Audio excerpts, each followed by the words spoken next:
안녕하세요. 지극히 사적인 책 읽기의 똑서입니다. 안녕하세요. 독서하는 자 똑자입니다. 오늘은 세 번째 시간으로 제가 먼저 삶은 기하급수적으로 개선되고 있다에서 재생에너지의 성장부터 급격히 솟아오르는 밀물까지 이야기하고 똑서님이 5장 일자리의 미래, 좋은 쪽 혹은 나쁜 쪽을 이야기해 주시겠습니다. 먼저 4장의 삶은 기하급수적으로 개선되고 있다를 보겠습니다. 재생에너지의 성장인데요. 화석연료는 기존의 독성 오염물질이나 온실가스 배출, 높은 채굴 비용 등으로 이제 점점 좀 사용이 줄어들고 다른 재생에너지를 늘리려는 움직임이 나타나고 있습니다. 여기서 재생에너지는 태양에너지, 풍력, 바이오연료 등이 있는데요. 슈퍼컴퓨터와 광전지, 에너지 저장 장치를 위한 실물질이 발견되고 재생에너지 비용이 기하급수적으로 감소하기 때문에 총 에너지량 중에서 재생에너지의 양이 기하급수적으로 증가하고 있습니다. 다음은 민주주의의 확산인데요. 정보기술이 사회를 더 민주적으로 만들어 왔습니다. 여기서 예시로 들고 있는 게 1440년경에 구텐베르크의 활자 인쇄기 발명인데요. 그전에는 뭔가 책을 읽는 건 사람이 필사를 해야 됐고 종이도 귀했고 그래서 엄청 일부분의 사람만 이제 접근할 수 있는 거였는데요. 인쇄기가 발명됨으로 인해서 교육받은 계층이 늘어나게 되고 이 소식과 사상이 훨씬 효율적으로 많은 사람에게 퍼지게 되었습니다. 이로 인해 중산층이 책을 많이 구입할 수 있게 되었고 사람들 간의 생각이 공유하게 되었습니다. 그래서 이렇게 사람들이 가지고 있는 다양한 의견들을 공유하고 나누게 됨에 따라서 인간의 잠재력이 폭발했고 혁신이 만개해서 르네상스가 일어났습니다. 그래서 르네상스가 유럽 전역으로 확산되면서 많은 정보를 공유하게 되었습니다. 그 이후에도 이제 여러 가지 발전을 거쳐서 2차 세계대전 같은 경우에는 라디오를 이용한 매스컴으로 독일에서 좀 전쟁에 해서 안 좋은 점도 있었지만 많은 사람이 이 매스컴을 접하고 정보를 얻을 수 있게 되었습니다. 그래서 비틀즈의 LP판부터 시작해서 컬러 TV까지 많은 것들이 보급이 되기 시작했습니다. 이렇게 통신 기술이 발달함에 따라서 민주주의가 더 확산하게 되었습니다. 여기에서 저자가 소셜미디어가 나오고 민주주의에서 이제 개인의 권리가 높아진다고 얘기했는데 저는 이 부분은 조금 맞나? 이렇게 걱정이 되기도 했던 게 너무 좀 개인화가 되어서 모든 사람이 각자 이제 자기가 원하는 더 맞다고 생각하는 정보 위주로 좀 얻게 되고 알고리즘을 통해서 너무 소통이 좀 줄어들고 있다는 생각이 들어서 걱정이 되기도 했는데 이게 민주주의 확산이 되었으면 좋겠다고 생각을 했습니다. 지금 우리는 기하급수적 성장에 가파른 구간을 들어섰다라고 하면서 정보기술이 향후 20년 동안 발전한 것이 과거 200년보다 더 엄청나게 발전을 했는데요. 여기 예시로 드는 것이 계산의 가격 대비 성능입니다. 1965년에 PDP-8이라는 모델이 1달러를 가지고 초당 1.8의 연산을 했었는데 2005년에는 1달러로 초당 1200만 회, 2024년에는 1달러로 초당 1300억 회 연산을 하게 되었습니다. 그냥 딱 봐도 엄청 기하급수적으로 늘어났는데요. 이 저자가 2016년에 IMF 총재인 크리스틴 라가르드와 대화를 했다고 합니다. 그래서 이 라가르드 총재가 현재 이렇게 이용 가능한 디지털 기술이 뭐 엄청 경이롭게 발전을 했는데 왜 경제 성장의 증거가 보이지 않냐라고 물어봤는데 이 저자가 얘기하기를 이것이 분자와 분모에 이제 똑같이 들어간 걸 소거하기 때문에 이 효과가 나타나지 않는다고 합니다. 전자제품 같은 경우에는 시간이 지날수록 가격은 더 저렴하고 성능은 더 좋아지는데요. 이게 TV나 세탁기나 냉장고 이런 걸 생각해봐도 TV가 지금 뭐 과거에 18인치, 20인치 이렇게 작게 쓰던 거에서 지금은 6, 70인치인데 가격도 더 저렴해졌잖아요. 이렇게 시간이 지날수록 더 좋아지고 저렴해지는 것 같습니다. 그리고 여기에서 예시로 든 게 저자가 이제 과거에 브리테니커 백과사전을 샀던 이야기를 하는데요. 지금은 인터넷에 접속만 하면 위키백과에서 공짜 정보를 얻을 수 있는데 이런 것들은 GDP에 포함이 안 되고 있습니다. 이렇게 뭔가 정보 기술이 엄청 발전을 했는데 이게 GDP에는 포함이 안 돼 있어서 사람들이 체감을 못한다고 하는데요. 그래도 이런 게 좀 발전하고 있는 거를 책을 읽고 같이 들으시는 분들은 좀 인식을 하면 좋을 것 같습니다. 그리고 20년 이내에 뇌랑 컴퓨터 인터페이스 기술에 큰 발전이 있을 거라고 하면서 에베레스트 오타인데 를 이제 가상현실에서 가서 볼 수 있다고 하더라고요. 근데 지금도 벌써 뭐 가상현실 뭐 안경 같은 거 쓰고 다른 공간에 가서 있는 것처럼 보일 수 있잖아요. 근데 20년, 10년 후에는 훨씬 더 진짜 가 있는 것처럼 느낄 수 있게 발전을 하겠죠. 이렇게 되면은 우리가 원하는 곳에 살면서, 예를 들어서 나는 사람 많은 도시가 싫으면 농촌에 살고 있지만 가상 공간이나 증강 공간을 통해서 사람들과 소통하고 뭐 함께 할 수 있다고 하면 어디에 살까? 뭐 이런 질문을 하셨더라고요. 그래서 지금은 되게 도시화가 심해서 너무 이제 도시에 집중하고 있는데 이렇게 좀 미래에는 코로나 때 재택근무하고 하면서 사람들이 좀 도심보다는 외곽으로 더 넓은 집으로 이제 옮기는 일들이 있었는데요. 그렇게 바뀔 수 있을까? 이것도 한번 생각해 보면 좋을 것 같았습니다. 그리고 화석 연료의 완전한 대체 단계에 접근하다라고 이야기하고 있는데요. 태양광 발전이 화석 연료보다 비용도 이제 적게 들고 그 비용이 갈수록 빠르게 감소하고 있습니다. 여기 뭐 그래프나 예시로 보여주고 있는데요. 선형이 아니고 이제 되게 기하급수적으로 올라가는 그래프들을 보여주면서 설명을 하고 있습니다. 그리고 나노 기술이 3D 프린팅 생산 단가를 낮추고 필요한 곳에서 태양광 발전을 할 수 있게 한다고 하는데요. 이 책에서 이 부분을 읽으면서 제가 되게 모르고 있었던 과학 기술들이 많구나. 그리고 생각보다 미래 10년 후, 20년 후에는 되게 많이 변할 수도 있겠구나라는 생각을 했습니다. 태양광 에너지 같은 경우도 입사태양 에너지 중에 전력으로 전환되는 비율이 현재 20%인데 이론적 한계는 86%로 2032년 무렵에는 모든 에너지 수요가 충족 가능할 것이라고 합니다. 네, 그래서 이 태양 에너지 양도 좀 놀랍고 지금 같은 기술 발전 속도로 32년이면 아직 10년도 안 남은 시간인데 그때 다 이게 바뀐다고 하면 그래도 뭐 온실가스 배출이나 그런 것도 줄고 기후화에도 도움이 되지 않을까 생각을 했습니다.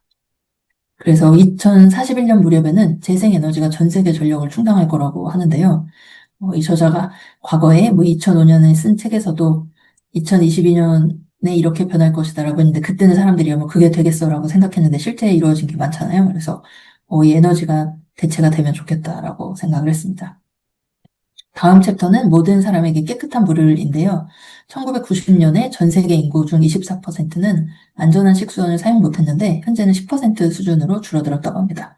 여기에서 물을 좀 쓴다는 게 고물 펌프 송수로 이런 뭔가 대규모 장치가 있어야 깨끗한 물을 사용할 수 있는데 여기에서 또 예시로 든 게 이렇게 중앙에서 제공하는 것 외에도 개인적으로 뭐 저렴한 필터를 사용하거나 슬링샷이라고 1kW 미만 전기를 작동해서 물을 정화시켜주는 장치가 있다고 하더라고요. 그래서 이런 게 좀 보급이 많이 되면 아프리카나 이렇게 좀 식수를 어렵게 쓰시던 분들이 더 좋은 환경에서 살 수 있지 않을까라는 생각을 했습니다.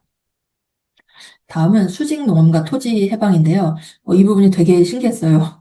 그냥 실내에서 막 농사, 작물 같은 거 키우는 거 요새 가끔 나오잖아요. 그래서 그냥 일부고 뭐 저걸로 그렇게 많은 양을 할 수 없을 거라고 생각을 했는데 여기 예시로 들은 걸 보니까 이렇게 실내에서 영양분이 풍부한 물이 담긴 트레이에서 작물을 키우고 이거를 수직으로 트레이로 올려가지고 키우면 물은 95% 미만만 사용하고 땅은 97% 미만을 사용하고 이제 동일한 양을 생산할 수 있다고 하더라고요. 그리고 실내에서 키우는 거기 때문에 살충제도 필요하지 않고 좀 친환경적으로 키울 수 있다고 해서 이게 되게 신기했습니다. 그래서 내가 잘 모르고 있던 건데 이렇게 진짜 세상은 더 좋은 쪽으로 개선되고 있구나 하는 생각을 했고요. 이렇게 아까 또 태양광 발전으로 에너지원을 대체할 수 있다고 한 것과 재료과학, 로봇공학, 인공지능에서 일어날 이런 수렴 혁신을 통해서 수직 농업이 현재 농업보다 비용이 훨씬 저렴해질 거라고 하고요. 사실 기후변화나 우리나라도 농사 짓는 분들이 이제 좀 줄어들고 있잖아요. 젊은 분들은 농업을 좀 안 하려고 하고 고령자 분들은 이제 농사 짓기 어려워지시니까 그래서 걱정을 했는데 이렇게 수직 농업을 하면 나중에 식재료가 없을 걸 걱정하진 않아도 되나? 이런 생각도 했습니다. 그리고 3D 프린팅 얘기가 나오는데요. 이게 그냥 제가 상식? 그냥 알고 있던 것과 되게 다르더라고요. 3D 프린팅 자체가 이제 3차원 고체 물질 제조인데, 현재까지는 이제 주형을 사용하거나, 그러니까 우리가 보는 이렇게 틀 같은 거 만들어가지고 하는 건데, 이거는 변형이 어렵고, 한 번 만든 틀을 계속 만들어야 되니까, 이제 비용이 좀 많이 들었고요. 절삭 가공 방법은 재료를 많이 낭비하고, 특정 형태는 좀 만들기가 불가능한 거였는데, 3D 프린팅을 이용하면 종이, 플라스틱, 세라믹, 금속 등 다양한 재료를 가지고 물체를 제작할 수 있다고 하더라고요. 그래서 의료용 이식물이나 방탄복, 초고속 전자기기도 할 수 있고, 과거에 이렇게 주형을 만든다고 하면 시제품 만들 때 비용이 많이 들잖아요. 그래서 내가 한번 만들었는데 실패하면 다시 수정하고 하는데 비용이 많이 드니까 이게 좀 어려웠는데, 이렇게 3D 프린팅으로 하면 한 번 만들고, 이게 좀 보완해야겠는데 하면 또 빠른 시간 내에 저렴한 비용으로 만들 수 있어서 혁신적인 제품을 많이 만들 수 있다고 하고요.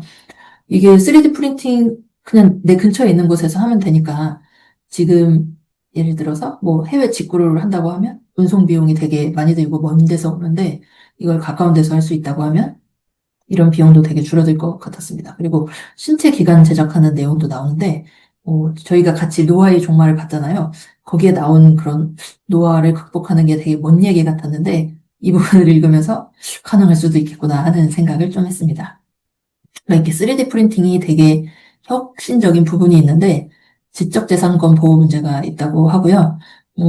제가 보는 어떤 뭐 전등 같은 걸 사고 싶다고 할 때 그냥 똑같이 만들어서 쓰면 그거를 개발하고 만든 사람이 이제 재산권 보호를 못 받잖아요. 그리고 요새 총기 같은 것도 도면 같은 게 인터넷으로 찾으면 찾을 수 있다고 전에 뭐 기사를 본 적이 있었는데 3D 프린팅으로 금속이 아닌 플라스틱으로 총기를 만들면 금속 탐지기도 통과할 수 있고, 이게 이런 무기를 여러 가지 만들 수 있다고 해서, 앞으로 이런 3D 프린팅 사용에 있어서 규정과 정책을 좀 신중하게 제고해야 된다고 의견을 얘기하고 계십니다.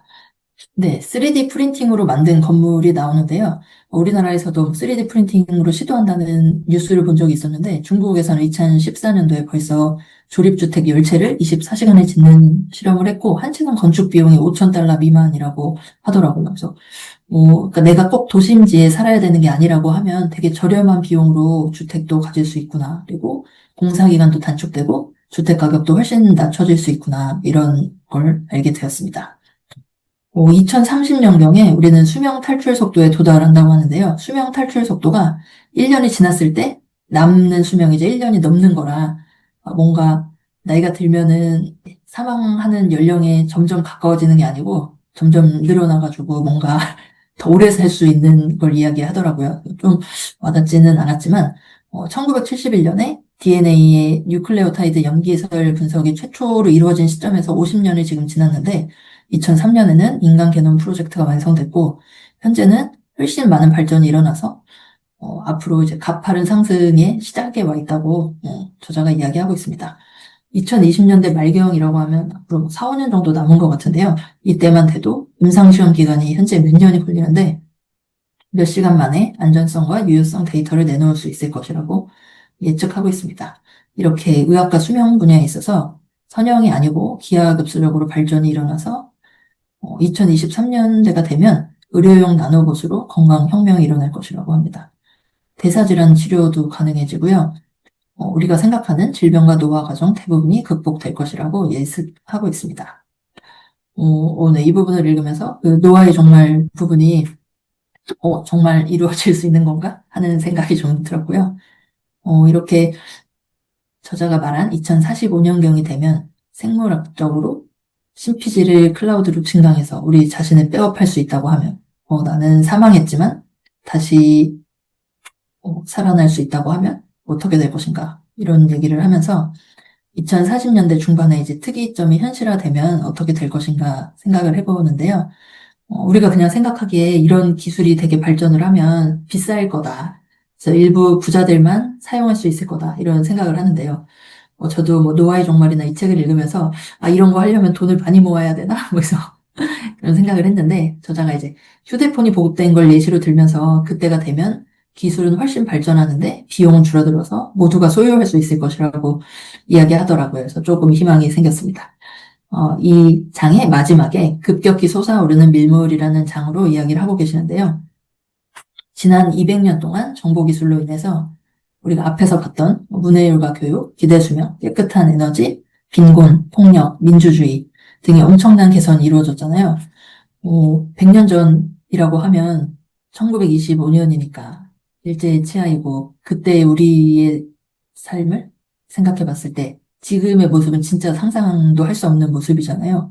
그렇게 생각하면 20년 후도 내가 지금 알고 있는 이런 상식과 생각으로 예측할 수 없는 진짜 많은 변화가 일어날 수도 있겠구나. 이렇게 인공지능으로 인한 진전이 내가 할 수 있는 그 상상을 벗어나서 정말 좀 긍정적인 방향으로 인류를 도약하게 해주면 좋겠다 하는 생각을 하면서 이 장을 읽었습니다. 다음은 똑사님이 얘기해 주시겠습니다. 5장 일자리의 미래, 좋은 쪽 혹은 나쁜 쪽. 1. 현재 혁명. 지금 AI 혁명이 일어나고 있는데요. 지금 현재 어떤지 한번 살펴볼게요. 자율주행과 AI가 상용화되고 있습니다. 구글의 웨이모는 미국 피니스에서 무인 택시를 이미 운영하고 있습니다. 테슬라, 아마존 등 빅테크 기업은 운송 물류에 AI를 도입하고 있습니다. 이 외에도 일반 기업들도 생산, 행정에 이 AI 기술을 도입해서 자동화를 적극 추진하고 있습니다. 이 AI가 어디까지 대체될 수 있는지 그 범위를 보면요. 과거에는 단순 반복 업무 중심을 대체했지만 이제는 인지 언어 기반의 화이트 칼라 업무까지 대체하고 있습니다. 그에 따른 체감 변화를 살펴보면요. 이제 노동 수요가 물리 영역에서 디지털 창의 영역으로까지 확대되고 있고요.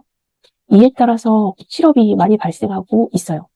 그리고 우리가 이런 기술을 익혀야 되니까 직업 재훈련도 많이 일어나고 있고요. 그에 따라 사회적 불안이 증가되는 추세입니다.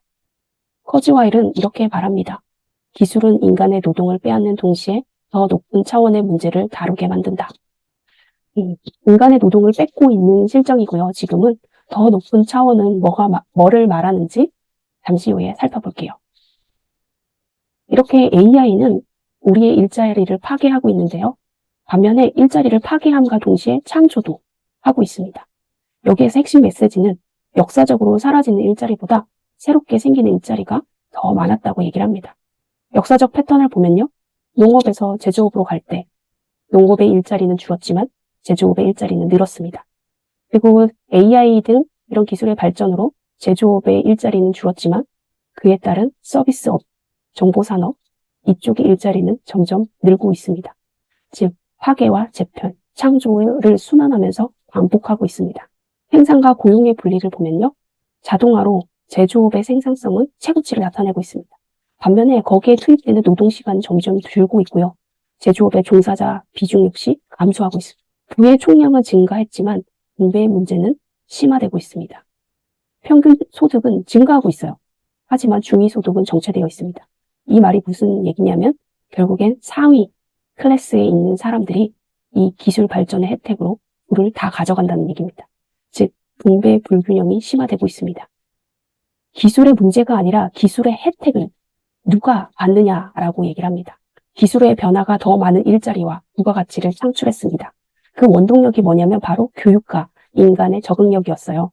그러면 이 격차를, 이런 부의 격차를 줄이기 위해서 어떻게 해야 되냐면 교육과 인간의 적응력으로 그 기술을 배워야 된다는 겁니다. 커즈와일이 이렇게 얘기를 합니다. 기술은 인간을 대체하지 않는다. 다만 기술에 적응하지 못한 인간만 대체된다. 이 말이 되게 무섭더라고. 기술에 적응하지 못한 인간만 대체되니까 내가 기술에 적응하지 못하면 어떡하지? 나는 대체될 인간인가? 라는 생각이 들어서 좀 무서웠어요. 세 번째, 이번엔 다른가입니다. 커즈와일은 이번에도 다르지 않을 것 같대요. 역사적으로 보면 언제나 기술은 일자리를 없애면서도 새로 만들었대요. 산업혁명 이후 기술이 등장할 때마다 사람들은 늘 걱정했대요. 이제 일자리는 사라질 것이다. 그래서 여기에 걱정이 된 사람들이 영국의 러다이어트 운동 같은 기계를 부수는 저항을 하기도 했고요. 그 이후에도 그런 비슷한 저항을 나타내는 일들이 많이 있었습니다. 저희도 최근에 하나택시나 카카오택시를 반대하는 운전직에 종사하시는 분들도 있었고요. 하지만 그 기술의 발전을 막지는 못했죠. 역사적으로 이런 경우를 보면 기계가 농부를 대체했지만 그에 따라서 제조업이 발전하고 공장 노동자가 생겼습니다. IT 기술 발전으로 공장이 자동화되자 서비스직과 IT직이 생겼습니다. 인터넷이 확산되자 유튜버 개발자, 플랫폼 비즈니스 같은 새로운 일자리가 생겼습니다. 그래서 경제학자들은 기술은 단기적 충격은 주지만 장기적으로 봤을 때 고용을 늘린다고 설명합니다. 이게 전통적인 낙관론이고 커즈와일은 이렇게 될 거라고 얘기를 합니다. 하지만 일부 학자는 이번엔 다르다라고 말을 합니다. AI 중심 기술혁명은 과거와 다르다라고 얘기를 하는데요. 그 대표적인 인물로 에릭 브리노프슨과 데런 애시모클로 등이 있습니다. 그들은 이렇게 말합니다. 이번에는 단순히 손의 일을 대체하는 것이 아니라 인간의 머리의 일까지 대체하고 있다. 그래서 이번엔 다를 것이다. 라고 얘기를 하는데요. AI는 인간의 사고, 판단, 언어, 예술, 글쓰기, 상담, 코딩까지 할 수 있대요. 인간의 고유 영역이었던 인지적 노동까지도 AI가 할 수 있다는 겁니다. 그래서 이 논리로 봤을 때 기업인들 입장에서 보면 인간보다 AI가 더 유리한 투자가 될 거라는 거죠. 인간의 인지 능력까지도 가능하니까요. 기업 입장에서 AI는 자산이지만 인간은 비용입니다. AI는 한번 구매하면 유지비만 들지만 인간은 월급도 줘야 되죠. 복지도 해줘야죠. 휴가도 줘야 되죠. 또 인간은 때로 실수도 하고 자기 마음에 안 들면 파업도 합니다.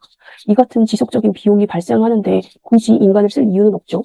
그래서 기업은 가능한 모든 영역을 AI로 대체하려고 할 겁니다. 왜냐하면 AI는 피로하지도 않고 불평하지도 않고 파업하지도 않고 24시간 내내 일할 수 있으니까요. 그리고 핵심 논리 2를 보면요. AI는 육체 노동을 넘어서 인지 노동까지 대체한다. 과거 자동화는 기계가 인간의 손을 대신했다면 이번에는 AI가 인간의 두뇌를 대신할 겁니다. 이제는 인간이 할 수 있는 모든 일을 AI가 할 수 있는 거예요. 알파고가 이세돌 프로 기자를 이겼고요. 챗 GPT가 신문 기사 소설을 씁니다. 코파일럿이 코드를 작성하고 의료 AI가 질병을 진단하고 법률 AI가 소송 서류를 작성합니다. 즉 기계가 인간의 손과 머리를 둘 다 하게 된 최초의 시대입니다. 그래서 일부 학자들은 이번에는 정말로 일자리가 쑥 감소하는 시대가 될 것이다 라고 경고합니다. 그리고 또 세 번째 논리를 보면요. 생산성은 늘지 않는데 일자리는 줄고 있다 입니다. 생산성 수수께끼는 만약 이렇게 기술이 빠르게 발전한다면 생산성이 급격히 올라가야 하는데 통계적으로 보면 2000년대 이후부터 오히려 생산성 증가 속도가 둔화되고 있다고 합니다. 즉 기술이 발전해도 경제 성장과 고용은 함께 늘지 않는다는 거죠. 그래서 이들은 기술이 실제로는 경제 전체의 부를 크게 늘리지 못하고 있다. AI는 부의 쏠림을 일으키지만 확장시키지는 못한다라고 얘기를 합니다. 부의 편중만 갖고 온다고 얘기를 하는데요. 이에 커즈와일이 반론을 제기합니다. 기술은 새로운 형태의 일을 창조한다라고 말이죠. 이번 변화는 단순한 직업 교체가 아니라 노동의 본질을 바꾸는 과정이다 라고 얘기를 합니다. AI가 일의 형태를 바꾸는데 그러나 일의 필요는 사라지지 않는다라고 얘기를 하는데요. 긱경제라고 해서 AI 자동화 시대의 새로운 노동 형태가 계속 생겨날 거라고 얘기를 합니다. 이 긱경제가 뭐냐면요. 정규직이 아닌 단기 계약, 프리랜서 형태, 디지털 플랫폼을 매개로 한 자율적, 유연한 노동을 말합니다. 이런 긱경제가 증가할 거라고 얘기를 합니다. 그래서 통계에 잡히지 않는데요. 노동은 사라지는 게 아니라 분절되고 재조합되고 플랫폼화되고 있다고 말을 합니다. 두 번째가 그래서 이 노동이 줄어든 게 아니라 생산성 측정 방식이 문제라는 거죠. 아까 일부 학자들이 생산성이 늘지가 않고 있다라고 얘기를 하고 있는데 커즈와일은 우리가 잘못된 측정 방식으로 측정을 하기 때문에 통계에 잡히지 않을 뿐이라고 얘기를 합니다. 우리가 사용하는 GDP나 생산성 통계가 디지털 시대의 진짜 부를 측정하지 못한대요. 예를 들어서 예전에는 백과사전을 보려면 내가 돈을 주고 백과사전을 사야 했어요. 하지만 지금은 그런 사람 없죠. 다 인터넷이나 스마트폰을 이용해서 위키백과에 검색을 합니다. 하지만 이거는 돈이 들지 않습니다. 영원이죠. 이런 비슷한 게 검색이나 오픈소스, 많은 앱 같은 무형의 가치가 이 측정 불가합니다. 가격이 없어요. 하지만 GDP는 가격이 있는 것만 계산합니다. 그래서 그 측정을 할 수 없는 것이라고 얘기를 하고요. 이 GDP보다 중요한 생산성 지표는 소비자 잉여라고 얘기를 합니다. 소비자 잉여는 소비자가 어떤 제품에 대해 실제로 느끼는 가치와 실제 지불한 금액의 차이라고 얘기를 합니다. 예를 들어서 아까 제가 위키백과를 사용하면서 쓰는 이 가치와 내가 지불한 금액은 빵원이잖아요. 그만큼 나는 잉여감, 만족감을 느끼는 거죠. 그거를 측정하지 못하는 것이 지금의 GDP 생산성 통계라는 얘기고요. 이 소비자 잉여는 계속 성장 중이고 장기적으로 새로운 일자리와 가치 창조로 이어질 거라고 얘기를 합니다. 정말 우리 앱 같은 게 계속 만들어지고는 있잖아요. 결론은 이번에도 결국 인간은 살아남을 거래요. 기술은 인간의 능력을 확장시킬 거라고 얘기를 합니다. 과거의 기계가 인간의 근육을 확장시켰다면 지금의 AI는 인간의 사고를 확장시킨다고 얘기를 합니다. 문제는 기술의 속도가 아니라 인간의 적응 속도인데요. 교육과 제도, 문화를 통해서 인간이 적응을 해야 한다라고 얘기를 합니다. 결국 일의 중심은 효율이 아니라 의미가 될 거라고 얘기를 합니다. 이제는 많은 일을 기계가 대신하게 될 거니까 기계가 대신할 수 없는 일의 의미를 재정의하고 장기적으로 인간은 AI와 협력해 나가야 한다고 얘기를 합니다. 그래서 지금 우리는 어디로 가고 있는가라는 부분인데요. 이제 일의 의미가 진화하고 있다고 얘기를 합니다. 기술이 발전하면 생산성이 증가하고 그에 따라서 노동시간은 줄어들어도 되고 그 노동시간이 줄어든 만큼 창조적인 활동시간이 증가한다고 합니다. 그리고 일을 하는 이유도 예전에는 생존 때문에 경제적 필요에 의해서 일을 했다면 이제는 존재적 의미, 창조와 자아 실현을 위한 활동으로 일을 할 거라고 얘기를 합니다. 즉 인간의 존재와 목적과 일이 연결된다는 겁니다. 두 번째가 인간의 창의성과 기여 능력 확장인데요. AI 기술이 발전함에 따라 인간의 인지적, 창의적 한계가 확장된다고 얘기를 합니다. 예를 들어서 아까 AI가 글을 쓴다고 했잖아요. AI가 초고를 완성하면 인간이 자신의 개성대로 거기에 편집을 하는 거예요. 이렇게 누구나 마음속에 비전을 직접 구현할 수 있는 시대가 되었습니다. 글을 쓰고 싶었던 사람은 글을 쓸 수 있고 그림을 그리고 싶었던 사람은 이제는 그림을 그릴 수 있고 음악을 작곡하고 싶었던 사람은 음악을 작곡할 수 있고 즉 아이디어가 있는 사람이 곧 창작자가 될 거라고 얘기를 합니다. 이렇게 AI는 개인의 잠재력을 최대한 끌어내는 확장된 지능입니다. 부의 재분배인데요. AI 혁명은 보편적인 풍요를 가능하게 해준다고 합니다. 하지만 사회적 불평등은 유발할 거래요. 아까도 말했다시피 이거는 기술의 혜택을 받는 사람에게 부가 쏠리는 경향이 있습니다. 그건 어쩔 수 없이 사회적 불평등을 유발할 거고요. 하지만 풍요의 시대이기 때문에 정치권에서 제도만 잘 갖추면 누구나 다 이 풍요를 누릴 수 있을 거라고 얘기를 합니다. 그게 바로 보편적 기본소득을 하는 거고요. 그리고 정부가 사회적 안정망 지출을 확대하는 거예요. 결국에 부의 재분배는 경제가 아니라 정치의 문제라는 거죠. 그래서 정치권에서 모든 사람들에게 부가 골고루 나눠질 수 있도록 그런 제도적으로 선택을 해야 되는 시점이 될 거라고 얘기를 합니다. 그러면 이제 돈을 많이 가진 사람과 그렇지 않은 사람도 풍요를 누릴 수 있다고 하는데요. 그때 인간이 뭘 해야 되냐면 의미 찾기를 해야 된대요. 이제는 생존을 위해서 일을 하는 게 아니라 그 남는 시간에 인간으로서의 의미를 찾아야 한다고 얘기를 합니다. 이제 더 이상 생존이 아니라 삶의 의미와 목적을 찾아야 한다고 얘기를 하고요. 의학 및 AI의 기술 발전으로 인간은 이제 죽음을 초월할 가능성도 있대요. 커즈와일은 정말 기술이 점점 발달함에 따라 인간의 이 뇌를 백업할 수 있다라고 생각을 하고 있어요. 그래서 이 육체가 노쇠하여 없어지더라도 이 디지털 세상에서는 살아남는다는 거죠. 그래서 죽음을 초월할 가능성이 있다라고 얘기를 합니다. 그래서 스스로 삶의 의미를 찾는 것이 더 중요한 거죠. 물론 그때까지 평탄하지 않을 거라고 예상을 합니다. 당연하겠죠. 그래서 생각에 관한 생각을 쓴 데니얼 카너먼도 마찬가지로 그때까지 가정에서 저항이 많이 일어날 거라고 예상을 하는데요. 과거 영국에서 러다이어트 운동처럼 사회적 폭력 같은 저항이 발생할 가능성을 제시하고 있습니다. 하지만 커즈와일은 역사적으로도 우리는 일부 폭력적인 저항이 있었지만 결국에는 회복을 했고요. 그리고 이러한 우리가 누리는 물질적인 폭력의 동기를 제거한다라고 얘기를 합니다. 그래서 미래를 낙관하고 있어요. 따라서 커즈와일은 인간이 기술을 통해 더 깊은 의미를 찾아가는 과정이라고 보고 인간은 기술과 융합하여 무엇을 창조하고 어떻게 살아갈 것인가 강구해야 한다고 말하고 있습니다. 네, 오늘은 여기까지 하겠습니다. 다음에 또 만나요. 안녕.